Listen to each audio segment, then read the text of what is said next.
second day of competition here in Brisbane for AusCycling's Track National Championships was again an absolute ripper with so many of our top stars in action. Well, it was the men's Keirin that was first up, and our sprinters, the top names, they had a bit of fun out there, Scott. 3 laps to go. It's Matthew Glaetzer that's stuck on the front, and Gallagher is the first to move. He doesn't want to get stuck behind the South Australian, so Sam Gallagher straight up around the outside. And once he gets there, just backs off a little bit. You can see them all stacking up behind him. Everyone looking over the shoulder. Nobody wanting to go too early. 2 laps to go. And up around the outside is Cornish from New South Wales.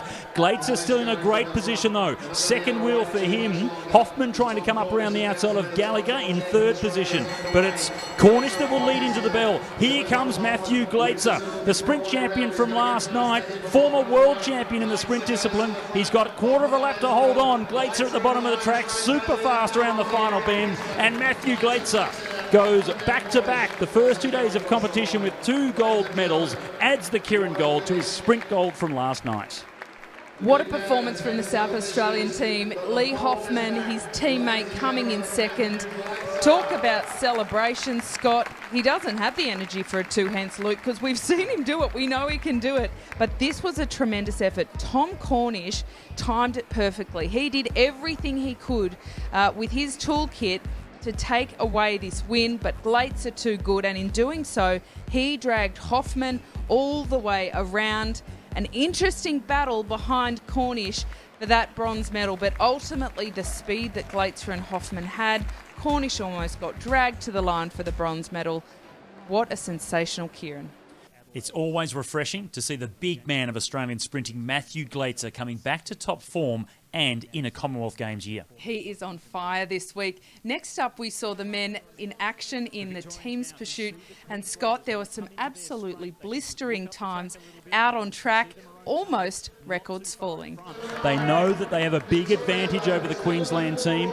They are now down to 3 riders, the Queenslanders, and the third rider, which is Kane Richards, is starting to struggle as well. He was showing signs of this earlier on, and now he's in big trouble. Time taken on the third rider.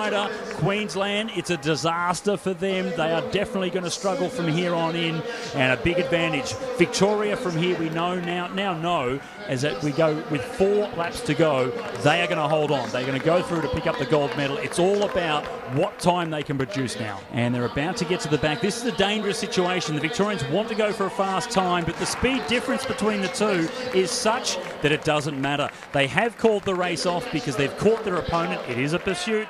I did compete for 3 states, but I was born in Victoria, so I'll claim that one. Oh, yeah, it doesn't take much for you to claim a victory, Scott McGrory. It was a great team's pursuit. Next up, the women's sprinters were out on track. Last night, Scott, we saw a 3-peat from Christina Clonan with the Keirin, and she was on a mission to make it 3 in the sprint as well. It all comes down to these last laps. 1 lap to go it is for Hargrave. She has to win this. She has to stop Clonan from coming around the outside to stay in the hunt for the gold medal. Here comes the champ, Christina Clonan, the defending champion. She wins this. She's got the gold. It's a struggle around the outside. Hargrave fighting hard on the inside to hold her off, and she does. Hargrave holds on. She takes it to the decider. This is going to be a cracker. The bell will sound the next time they come around. Hargrave at the bottom of the track, Clonan with a lot of height, and Hargrave now having to climb back up the boards just to try and neutralise the advantage that Clonan would get from that extra height. Down the back straight, Clonan with the extra speed now, up to the outside of Hargrave, shoulder to shoulder around the final bend. Clonan trying to get over the top to make sure she gets the win, and she does. It's Clonan first to the line. It's another gold medal, back-to-back victories for her over the last couple of years, and what a competition. Hargrave fantastically well fought on the inside, but Clonan won that going into the back straight with the extra speed off the banking. Well, that's 3 national titles in a row in the sprint for Christina Clonan. She got her 3rd Keirin title last night. Christina really has dominated the sprinting for the last couple of seasons, and again, Commonwealth Games year, so there are some big things and goals that she has for the rest of this season. The next event, though, Kate, was the women's Omnium, 4 disciplines within it, and it came down to the points race with Chloe Moran really dominating and showing that she was the best here on the track. It was an unbelievably tight race in the end, Scott. We thought that perhaps hometown favourite Alex Martin-Wallace, she was on a mission, but the South Australians, they were so consistent, not 1, not 2, but 3 of their riders really pushing the pace until the very end.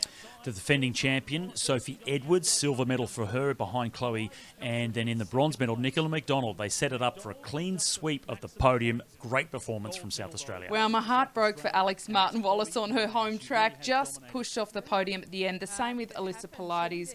But Scott, that was some of the closest racing we've seen to date. And the final event on tonight's program was the Elite Men's Scratch Race, which is always one of the most thrilling races here at the Championships to watch. There's Josh Duffy on the outside. He doesn't want to go to the front too soon. The Victorians are all lined up as well. Liam Walsh is coming around the outside for Queensland as well. 1 lap to go, and now it's Josh Duffy. He won the title 2 years ago. Graham Frisley, defending champion, he's in second position. He wants to go back-to-back. 2 former champions head-to-head into the final straight, and it's Tasmania's gold medal. Josh Duffy comes away with the win. He won it 2 years ago. He's won it again tonight. What a fantastic performance. 2 Tasmanians in the race. They set themselves up to get the win. They rode that to absolute perfection. We barely said their name at all until the final 10 laps. Stretton, what a ride from him. That was teammate of the game so far, or the championship so far. Well, it was a masterclass delivered by the Tasmanians. Josh Duffy coming away with a win, but I feel like maybe Dalton Stretton, he should have got a gold medal for that effort too. But Scott, it may be the end of day 2, but we're back tomorrow for a lot of action on day 3. Absolutely. Make sure you tune in on SBS Cycling Central's Facebook page from 5:30 for all the action live of day 3 here at the AusCycling Track National Championships.